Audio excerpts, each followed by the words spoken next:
আমাদের এই ঢাকা বিশ্ববিদ্যালয় ক্যাম্পাস আজকে এই ক্যাম্পাসের মধ্যে কোনো ধরনের গণরুম নেই, গেস্ট রুম কালচার নেই, কোনো ধরনের ক্ষমতার রাজনীতি নেই, মাসল পাওয়ার পলিটিক্স নেই, ফাওয়ার রাজনীতি নেই। বাংলাদেশ বিনির্মাণ করার জন্য এই ঢাকা বিশ্ববিদ্যালয়কে এক্সাম্পল সেট করতে হবে। ঢাকা বিশ্ববিদ্যালয় বাংলাদেশকে পথ দেখায়। বিগত সময়ে ঢাকা বিশ্ববিদ্যালয়ে বাংলাদেশের সকল আন্দোলনের পথ দেখিয়েছে। জুলাই বিপ্লব এই ঢাকা বিশ্ববিদ্যালয় থেকে শুরু হয়েছে। বাংলাদেশের সামগ্রিক অগ্রগতির জন্য এবং ক্যাম্পাসের একটা স্টেবল সিচুয়েশন বিরাজ করার জন্য আমাদেরকে সবসময় ঐক্যবদ্ধ থাকতে হবে। আজকে সেই ঐক্যবদ্ধ রাখার জন্যই, ঐক্যবদ্ধ বাংলাদেশের একটা মেসেজ দেওয়ার জন্য আজকে আমাদের ইফতার মাহফিল। এখানে আমরা সকল ছাত্র সংগঠনকে আমরা দাওয়াত করেছি। আমাদের বিশ্ববিদ্যালয় প্রশাসনের সর্বোচ্চ বডির সবাই এসেছেন। একই সাথে আমাদের সামাজিক সংগঠনের যারা নেতৃবৃন্দ আছে তারা উপস্থিত হয়েছেন। একই সাথে ডাকসুর যারা বিভিন্ন পর্যায়ের প্রার্থীরা ছিল, আমাদের যারা সহযোদ্ধা আছে, আমরা তাদেরকেও দাওয়াত দিয়েছি। তো আমরা সবাই একসাথে মিলে বাংলাদেশ নির্মাণ করতে চাই। আদর্শিক ভিন্নতা থাকতে পারে, কিন্তু নতুন বাংলাদেশ প্রশ্নে আমরা সবাই এক। জুলাইয়ের আকাঙ্ক্ষার আলোকে একটা ইনসাফ ভিত্তিক বাংলাদেশ বিনির্মাণের প্রশ্নে আমরা সবাই এক। আমরা এখানে কেউ নেতা না, আমরা হচ্ছে প্রতিনিধি। শিক্ষার্থীদের কাজ হচ্ছে আমাদেরকে প্রশ্ন করা, আমাদের কাজ হচ্ছে কাজ করে যাওয়া। প্রতিনিয়ত চেষ্টা করছি, কাজ করতে গিয়ে অনেক ভুল করছি। ভুল করলে আপনাদের কাছে ক্ষমা চেয়ে আমরা নিজেদেরকে সংশোধন করার চেষ্টা করছি। মানুষ হিসেবে ভুল হতেই পারে, আমরা আপনাদের পরিবারের অংশ। একই সাথে আমরা এটাই বলতে পারি আমাদের চেষ্টার জায়গায় কোনো কমতি নেই। এবং ইতিমধ্যে আমাদের বিশ্ববিদ্যালয় থেকে আপনারা জানেন 2841 কোটি টাকার একটা অধিকতর উন্নয়ন প্রকল্প কাজ শুরু হয়েছে। এই প্রকল্পটা যদি বাস্তবায়ন হয় ইনশাআল্লাহ আপনাদের সাহায্য নিয়ে, তাহলে এই বিশ্ববিদ্যালয়ে আর কোনো আবাসন সংকট থাকবে না ইনশাআল্লাহ। ছাত্র এবং ছাত্রীদের জন্য মোট 10টা হল নির্মাণ হবে। তো ইনশাআল্লাহ এই আবাসন সংকট যদি ঢাকা বিশ্ববিদ্যালয় না থাকে, তাহলে এই ক্যাম্পাসে আর কোনো মৌলিক সংকট থাকবে না। এটা হচ্ছে মূল সংকট। এই আবাসন সংকট দিয়েই গণরুম কালচার তৈরি হয়, গেস্ট রুম কালচার তৈরি হয়, শিক্ষার্থীদেরকে গোলামের মতো করে ব্যবহার করা হয়। আর ফেসিবাদী আমলের যে রাজনীতি, ছাত্র রাজনীতি, সেটা আমরা ফিরে যাওয়ার কখনো আমরা সুযোগ দিব না। সে পথকে আমরা চিরতর বন্ধ করে দেবো ইনশাআল্লাহ। আচ্ছা, পর্যাপ্ত ইফতার নিয়ে আসা হয়েছে এবং এটা হচ্ছে সওয়াবের কাজ। ইফতার করাতে পারা, সেহরি করাতে পারা। আমাদের এই সমাজে অনেকের অনেক টাকা পয়সা আছে, কিন্তু আল্লাহ তাআলা তাদের নসিবে কাউকে ইফতার করানো অথবা কাউকে সেহরি করানোর সেই সুযোগটা রাখেনি। তো আল্লাহ তাআলা আমাদেরকে যেন সেই সুযোগটা রাখে। আমরা রমজানের বাকি যে সময়টা আছে আমরা চেষ্টা করব আমাদের বন্ধু বান্ধব, ছোট ভাই, প্রতিবেশী সবাইকে বেশি বেশি সেহরি করানোর, ইফতার করানোর এবং বেশি বেশি দোয়া করার জন্য। রমজান মাস এটা বরকতের মাস, রহমতের মাস, মাগফিরাতের মাস। আমরা নিজেদের জন্য দোয়া করব, আমাদের পরিবারের জন্য দোয়া করব, বিশ্ববিদ্যালয়ের জন্য দোয়া করব, বাংলাদেশের জন্য দোয়া করব, পুরো বিশ্বের জন্য আমরা দোয়া করব।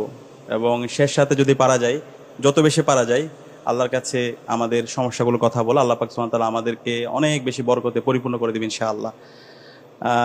বক্তব্য দেওয়ার জন্য বলা হয়েছে, বক্তব্য শোনার মতো অবস্থাও নাই। আমি চিন্তা করছিলাম মুয়াজ্জিনদের কথা। আমাদের মুয়াজ্জিনরা আজান দেয়, তখন আমরা ইফতার করি। তো আজকে আমাকে সম্মানিত জিএস মহোদয় সেই সুযোগ করে দিয়েছেন, সবাই ইফতার করছে, সে সময় আমাকে বক্তব্য দেওয়ার জন্য বলা হয়েছে। তো বক্তব্য দেব না, আমরা শুধু দোয়া চাইবো আপনাদের কাছে। প্রথমত আমরা দোয়া করব আমাদের বাংলাদেশের আজাদী আন্দোলনের সকল শহীদদের, বিশেষ করে জুলাই বিপ্লবের শহীদ আবু সাঈদ, শহীদ ওয়াসিম, শহীদ আলী রায়হান, শহীদ শান্ত সহ বিপ্লবের 2000 শহীদ ভাই বোনদের। বিশেষ করে আমরা দোয়া করব আমাদের এই সহযোদ্ধা, এই ক্যাম্পাসের এই বড় ভাই শহীদ উসমান হাদি ভাইয়ের জন্য। আল্লাহ পাক সুবহানাহু ওয়া তাআলা বাংলাদেশের সকল শহীদদের জান্নাতুল ফেরদৌসের মেহমান হিসেবে কবুল করুক, আল্লাহুম্মা আমিন। একই সাথে আমরা দোয়া করছি এই সকল গাজী ভাই বোনদের জন্য, যারা তাদের হাত হারিয়েছে, পা হারিয়েছে, চোখ হারিয়েছে, এখনো পঙ্গু অবস্থায় আছে, এখনো হাসপাতালে বেঁধে কাতরাচ্ছেন। আল্লাহ পাক সুবহানাহু ওয়া তাআলা যেন সকল গাজী ভাই বোনদেরকে দ্রুত সময়ের মধ্যে সুস্থতার নিয়ামত দান করে, আল্লাহুম্মা আমিন।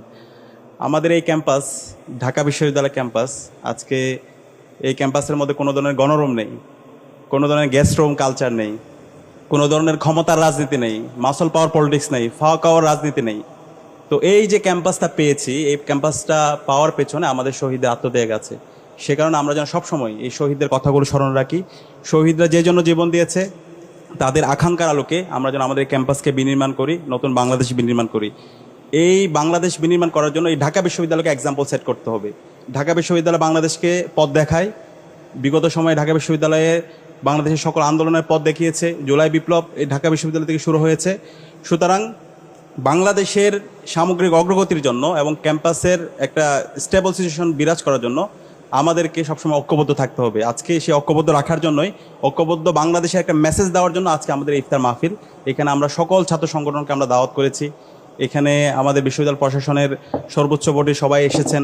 একই সাথে আমাদের সামাজিক সংগঠনের যারা নেতৃবৃন্দ আছে তারা উপস্থিত হয়েছেন।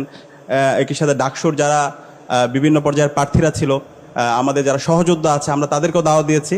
তো আমরা সবাই একসাথে মিলে বাংলাদেশ নির্মাণ করতে চাই। আমাদের মধ্যে রাজনৈতিক আদর্শিক ভিন্নতা থাকতে পারে, কিন্তু বাংলাদেশ প্রশ্নে আমরা সবাই এক। নতুন বাংলাদেশ প্রশ্নে আমরা সবাই এক। জুলাইয়ের আকাঙ্ক্ষার আলোকে একটা ইনসাফ ভিত্তিক বাংলাদেশ বিনির্মাণের প্রশ্নে আমরা সবাই এক। তো সে কারণে এই গণতান্ত্রিক পরিবেশটাকে একটা স্থায়ী রূপে নিয়ে যাওয়ার জন্য আমাদেরকে ঐক্যবদ্ধ থাকতে হবে। আমরা আশা করছি আমরা সবাই ঐক্যবদ্ধভাবে আমাদের কাজগুলো করে যাবো ইনশাল্লাহ। আর এই ডাকসু নির্বাচনের ব্যাপারে আপনাদের পক্ষ থেকে পরামর্শ এসেছে, ডাকসু নির্বাচনটা যেন একাডেমিক ক্যালেন্ডারভুক্ত করা হয়।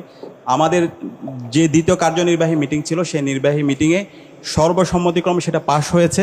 আমরা ইতিমধ্যে বিশ্ববিদ্যালয় প্রশাসনের কাছে দিয়েছি এবং এটা ইতিমধ্যে একাডেমিক ক্যালেন্ডার যে কমিটি আছে সেখানে তালিকাভুক্ত হয়েছে এবং খুব দ্রুত সময়ের মধ্যে এটা তালিকা আকারে প্রকাশ হবে ইনশাআল্লাহ। এবং প্রতি বছর নির্ধারিত সময়ে ডাকসু নির্বাচন হবে। বাংলাদেশের শুধু ঢাকা বিশ্ববিদ্যালয় না, প্রতিটি ক্যাম্পাসে শিক্ষার্থীদের নির্বাচিত প্রতিনিধিরা ক্যাম্পাসে তারা নেতৃত্ব দিবে এবং এই যে গণতান্ত্রিক বাংলাদেশের আপনার স্বপ্ন দেখি, সেটা শিক্ষার্থীদের নির্বাচিত প্রতিনিধির মাধ্যমে সেটা পরিচালিত হবে ইনশাল্লাহ। তো সে অধিকার নিশ্চিত করার জন্য আমাদেরকে ঐক্যবদ্ধ থাকতে হবে। ডাকসুর জায়গা থেকে আমরা সেটা কথা দিচ্ছি ইনশাল্লাহ, আমাদের জায়গা থেকে আমরা সে কাজ করে যাব এবং বিশ্ববিদ্যালয়ের শিক্ষার্থীরা এবং সবাই মিলে আমরা আগামীর যে ডাকসু নির্বাচন এবং একটা সুন্দর নির্বাচনের মাধ্যমে শিক্ষার্থীদের নির্বাচিত প্রতিনিধিদের হাতে আমরা আমাদের দায়িত্ব হস্তান্তর করে যাবো ইনশাআল্লাহ। একই সাথে ডাকসুর যখন আমরা দায়িত্ব নিয়েছিলাম, আমরা বলেছিলাম আমরা এখানে কেউ নেতা না, আমরা হচ্ছে প্রতিনিধি। শিক্ষার্থীদের কাজ হচ্ছে আমাদেরকে প্রশ্ন করা, আমাদেরকে নিয়ে নির্মোহ পর্যালোচনা করা, আমাদের কাজ হচ্ছে কাজ করে যাওয়া। এবং আমরা সেই জায়গা থেকে আমরা প্রতিনিয়ত চেষ্টা করছি, কাজ করতে গিয়ে অনেক ভুল করছি। ভুল করলে আপনাদের কাছে ক্ষমা চেয়ে আমরা নিজেদেরকে সংশোধন করার চেষ্টা করছি। মানুষ হিসেবে ভুল হতেই পারে, আমরা আপনাদের পরিবারের অংশ। একই সাথে আমরা এটা বলতে পারি আমাদের চেষ্টার জায়গায় কোনো কমতি নেই, আমরা চেষ্টা করছি। এবং ইনশাআল্লাহ আলহামদুলিল্লাহ গত 5 মাসে আমরা প্রত্যেকটা জায়গায় আমরা যতগুলো ইস্তেহার দিয়েছি, আমরা সবাইকে সাথে নিয়ে প্রত্যেকটা প্রবলেম আমরা অ্যাড্রেস করার চেষ্টা করেছি। এবং ইতিমধ্যে আমাদের বিশ্ববিদ্যালয় থেকে আপনারা জানেন 2841 কোটি টাকার একটা অধিকতর উন্নয়ন প্রকল্প কাজ শুরু হয়েছে। এই প্রকল্পটা যদি বাস্তবায়ন হয় ইনশাআল্লাহ আপনাদের সাহায্য নিয়ে, তাহলে এই বিশ্ববিদ্যালয়ে আর কোনো আবাসন সংকট থাকবে না ইনশাআল্লাহ। এই প্রকল্পের আওতায় ছাত্র এবং ছাত্রীদের জন্য মোট 10টা হল নির্মাণ হবে, চায়নার যে হলটা আছে সেটা সহ। তো ইনশাআল্লাহ এই আবাসন সংকট যদি ঢাকা বিশ্ববিদ্যালয়ে না থাকে, তাহলে এই ক্যাম্পাসে আর কোনো মৌলিক সংকট থাকবে না। এটা হচ্ছে মূল সংকট। এই আবাসন সংকট দিয়েই গণরুম কালচার তৈরি হয়, গেস্টরুম কালচার তৈরি হয়, শিক্ষার্থীদেরকে গোলামের মতো করে ব্যবহার করা হয়। তো সেই আর ফেসিবাদী আমলের যে রাজনীতি, ছাত্র রাজনীতি, সেটা আমরা ফিরে যাওয়ার আর কখনো আমরা সুযোগ দিব না। সে পথকে আমরা চিরতর বন্ধ করে দেবো ইনশাআল্লাহ। তো সেটার জন্য আমাদের এই প্রকল্পটা বাস্তবায়ন হওয়া দরকার। এই প্রকল্প বাস্তবায়ন করার জন্য আপনাদের সহযোগিতা দরকার, বিশ্ববিদ্যালয় প্রশাসনকে প্রেশার ক্রিয়েট করা এবং সঠিক সময়ে যে নির্ধারিত রোডম্যাপ দেওয়া হয়েছে সেই সময়ের মধ্যে যেন কাজ শেষ হয়, সেটার জন্য আমাদেরকে সর্বোচ্চ কাজ করতে হবে।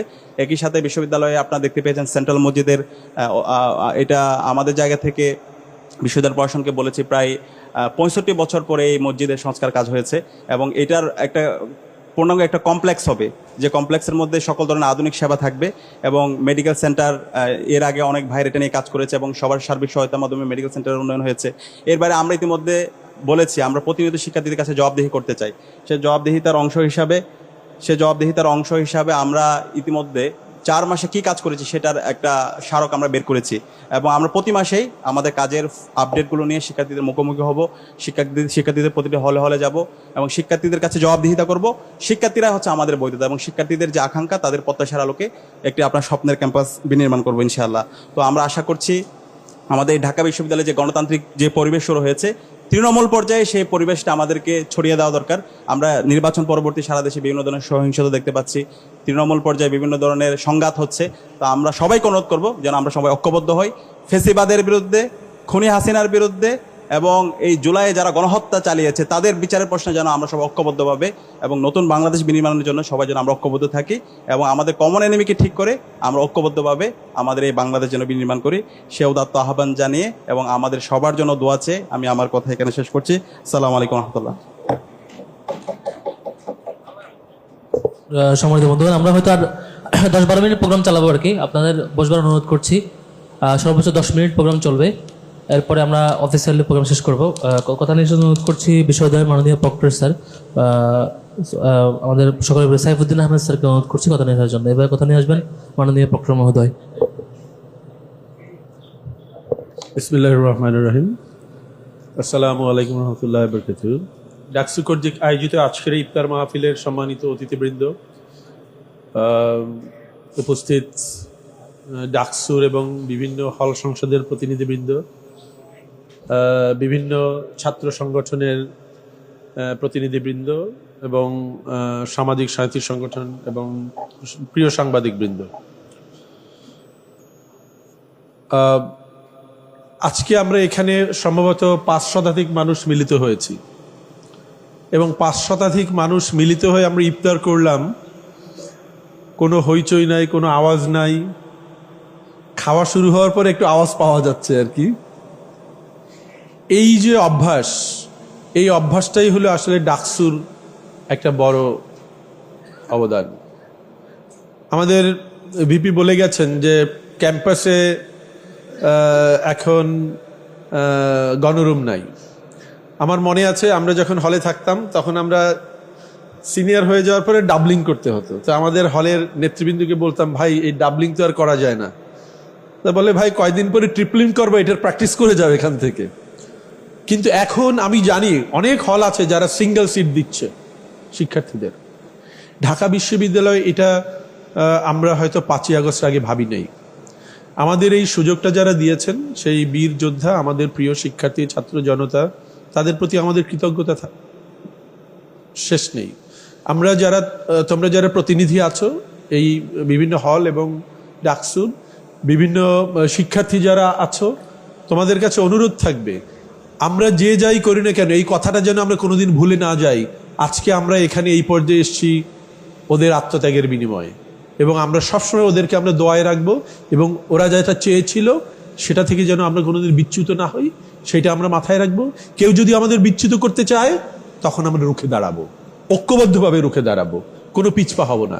এই কয়েকটা সংকল্প যদি আমরা রাখি, ইনশাল্লাহ ঢাকা বিশ্ববিদ্যালয় এবং বাংলাদেশ পথ হারাবে না।